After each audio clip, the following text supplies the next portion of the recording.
So President Trump outlined some of his objectives for this operation in Iran earlier today. He talked about destroying the country's missile capacity, as well as annihilating their navy, ending their nuclear ambitions, and preventing them from funding and arming external terror groups. Of course, we've also spoken with members of Congress who say regime change is part of this.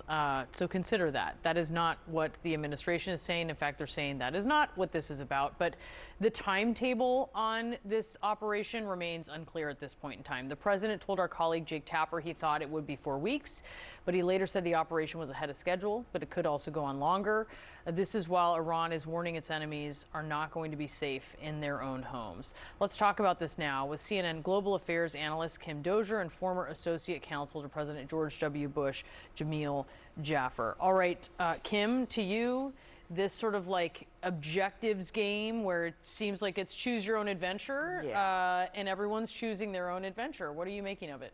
And depending on the day and the hour, President Trump has moved the goalposts. Look, he has called on the Iranian people to overthrow the regime several times. I mean, he said in his first post on Truth Social over the weekend, you know, wait until the bombs stop falling and then it's up to you, and this is the best chance you're ever going to get. Meanwhile, he's got his Pentagon officials trying to walk it back and make these clear military objectives, which are achievable, and give you an exit strategy. Still, if the regime doesn't change after the bombs stop getting launched, he's going to be judged by that.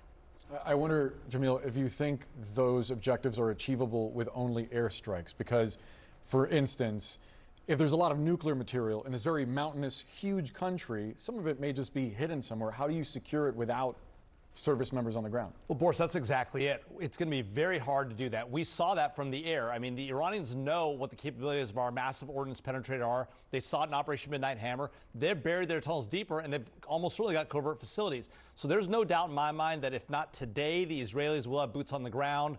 Whether opposition forces are like, they will have to go into those tunnels if they're going to take out that nuclear program. So that objective is going to be very hard to achieve from the air, if not impossible. And Kim, when it comes to the other aspect of this, which is funding and supplying terror groups, airstrikes don't necessarily take care of that. How do you imagine the U.S. is going to try to prevent Iran from continuing to do that? Yeah, they certainly don't. Look, the Islamic Revolutionary Guard Corps is about 190,000 strong, and its job outside of Iran is to teach fledgling rebel groups how to build up an insurgency to frustrate a ruling power from the ground up. So if they get hit a lot, they know how to reconstitute themselves.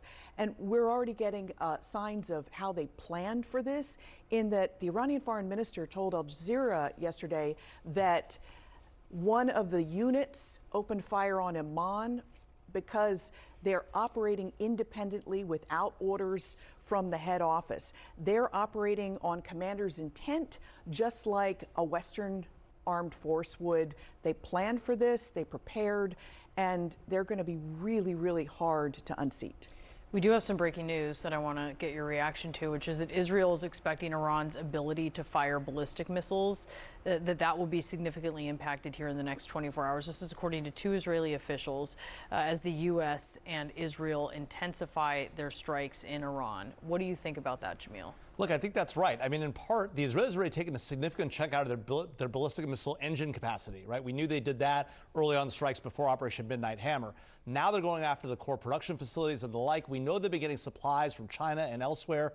This was a key operation by the U.S. and Israel to take out. So if they're able to do that, that's a huge advantage. Of course, it doesn't say anything about drones, so we don't know about drones. We've seen those tunnel videos. The Iranians have said that they've got those drones stocked up. We'll see if that's true or not. But at a minimum, take out the ballistic missile capability will be a huge advantage for America and its allies in the region. And specifically when it comes to allies that weren't necessarily expecting that kind of bombardment, right, Kim? Yeah, to be on the receiving end. The Gulf countries are going through their interceptors at a very rapid rate.